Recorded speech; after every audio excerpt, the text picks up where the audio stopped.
Hello, and welcome back to Shop for Comics. I'm in a series right now. I'm going to go through top 12 comics in the collection of each kind of area. Like last time, we did a look at the DC, which is really easy. I don't have a lot of DCs, so find the top 12 are pretty simple for that one.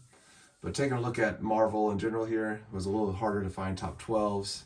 And of course, majority of the collection I've got is Spider-Man related.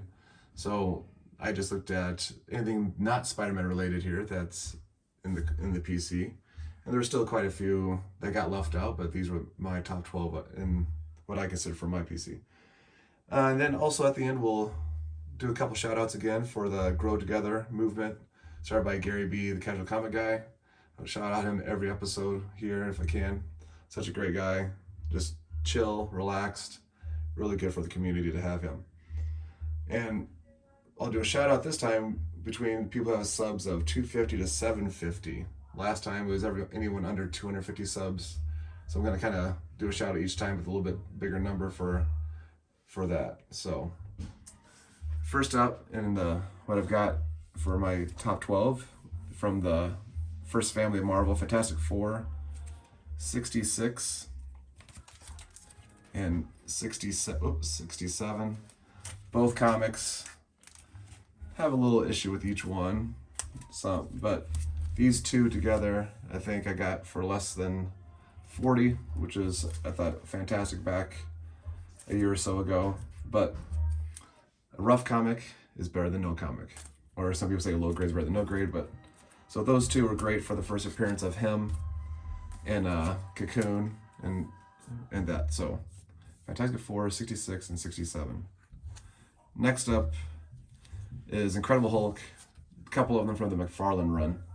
Todd McFarlane was the artist at the time when I started collecting that just drew me into comics, and specifically to Amazing Spider-Man.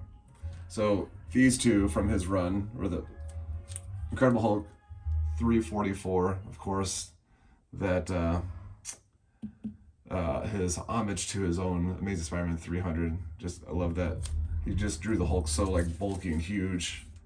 And this one here of the Hulk 345, just filling the whole page with him and then just ripping through the title there. So those two were the Incredible Hulk ones that I thought really stood out to me in the collection. Then a few X-Men ones, or X related. I enjoyed picking up this one with the X-Men 120, first appearance of Alpha Flight, and I think in cameo. But great little cover there with them and going through the storm there, and everyone's trying to. You can see the Alpha Flight list lurking in the foreground. And then this one is just more of a cover with and Jim Lee goodness. X-Men 268. His artwork is just amazing at the time, and his Captain America and Wolverine are just so well done, and the Black Widow as well. But the other two are just classic Jim Lee and just amazing artwork there. Then another X-related one, X Factor. This one I remember picking up off the shelf back in the day. X Factor 24, first appearance of Archangel. Thought the character was great, and how they reimagined him there for a while. So X Factor 24. Then a couple Daredevils I've got up here. This one is, I think, the first time Frank Miller's working on Daredevil. So this one's Daredevil 158. Just nice first cover appearance with Frank Miller drawing Daredevil. Then another Daredevil up I've got is 181. The Death of Elektra. Oop, there we go. Sorry, I could put that down a little bit. So, love the cover with Bullseye and Elektra going at it there. All right. Oh, another X-related comic back here is that New Mutants 87. This one, again, newsstand, but I remember, if I remember correctly, when I got this back in the day, it was an order when you could order just a small box from Marvel, and they shipped you a small box of comics, if I remember correctly. So That's how I got this, is in just a box of random comics that Marvel sent out back in the day. Next up, Thor, the Mighty Thor 126. First time Thor in his own title, so they just changed it from Journey into Mystery. So love the cover of Kirby and drawing those two Hercules and Thor going at it. And to go along with Thor, I enjoy the character Beta Ray Bill, and here's Thor 337. Awesome cover with Beta Ray Bill, and just a cool character. Really hoping they bring him into the MCU, maybe this next Thor movie, if not sooner, or if not later, if they don't do it in the next one.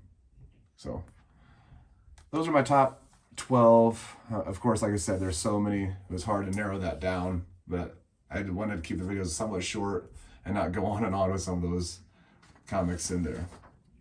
All right, so checking out the shout out for the YouTube channels out there between 250 to 750. First one up, I was going to shout out to Passpoint1 Comics.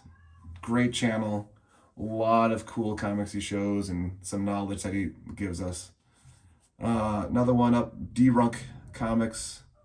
Has great Silver Age comics. Just love those. He has a lot of, he shows off there. Huge Scarlet Spider fan. And of course, being a Spider-Man fan myself, that helps with that, checking out the channel as much as I can. To go along with that Spider-Man theme, Comics with Bonics.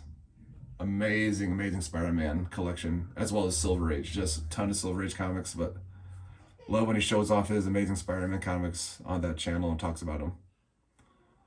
Next up there, gonna go over to Slim's Comics and More. Has great content, shows off some comics, a lot of cool boxes he gets and some other things there with his channel, just really good there. And then of course, next up is gonna be Key Loowee. He's the first one that gave a shout out to my channel, really appreciate that. First time winning a comic on the out there in the YouTube or IG was through his channel. Who doesn't like the parodies and the songs that he puts out there? I mean, he just shows his energy, his fun, his love of comics, just a positive attitude. So had to save that for the last shout out. Check out all those channels, subscribe, and so forth. So thanks for stopping by, and make sure you all get out there and shop for comics.